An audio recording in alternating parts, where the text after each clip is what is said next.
Hello there, I'm Pete Donaldson, a strange man from the northeast, surrounded by some wonderful wildlife here in the slums of Kisumu, Kenya.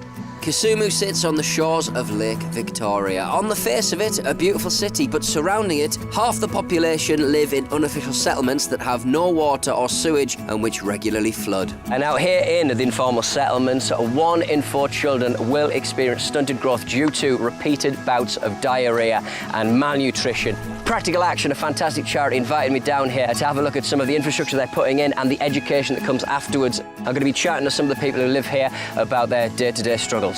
These settlements are mainly, you can almost call them shanty towns. Yeah. Now what happens when it rains is that they're completely flooded. So all the effluent inside the toilets moves out of the toilets and onto the streets where children play. The water was meant to serve only 300,000 people within the Kisumu city. But you see now, the population has grown to 600,000. If you fetch water from far and the container is contaminated, still you've done nothing. So we need to bring water closer to the people. Hello, Amelda. They've not been very well recently, is that right? They were diarrheaing. Okay. And they were losing a lot of water. Right. When I left my kid with one of my neighbors, they were given the food. It was the leftovers from yesterday, and that food was contaminated. Even the water that they were given, it was not clean. When I took the kids to the hospital, they told me that these kids, they have a bacteria, which they called it, I can't remember the name.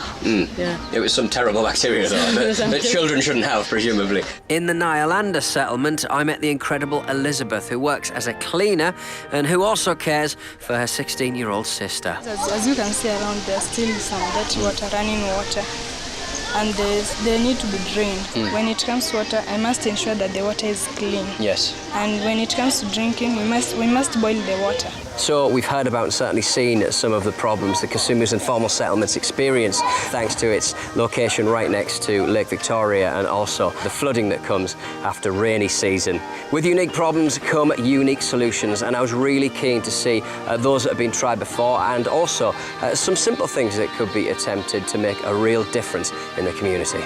If the babies are given good foods, good diet, but without good sanitation, they still end up diarrheaing and they end up being malnourished. We start by weighing. We take the height and weight.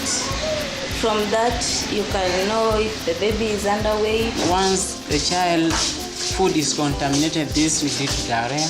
And a child who is diarrheaing, meaning that this child will have compromised absorption of the food, the nutrients. Malabsorption of the nutrients. Then this body will have compromised immunity. The child will be weak.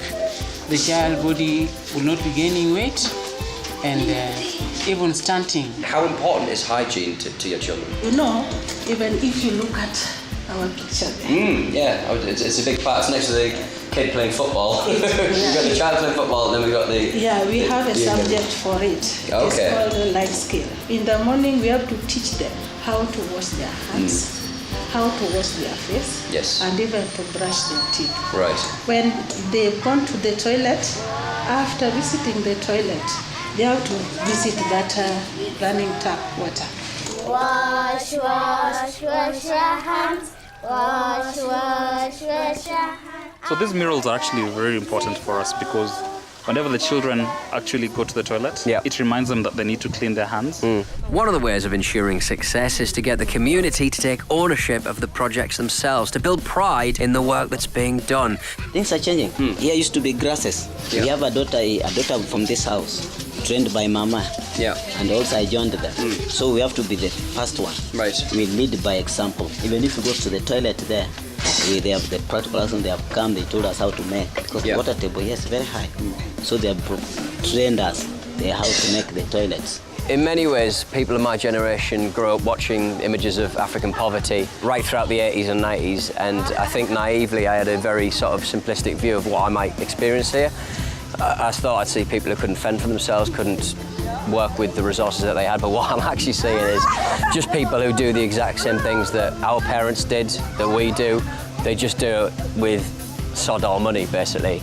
And I think charities like Practical Action, they work with communities and they work with people who are already on the ground. They work with community leaders and they provide resources that can be repeated within the community. They can be maintained by the community. It's teaching the people who live in these communities to maintain the resources that they've been given and donated by you guys as well. I was blown away by the resourcefulness of the people who live here. absoluteradio.co.uk/Kenya. Chuck in a couple of quid, and for every pound that you give, a pound is given by the UK government. So it's never been a better time to get involved.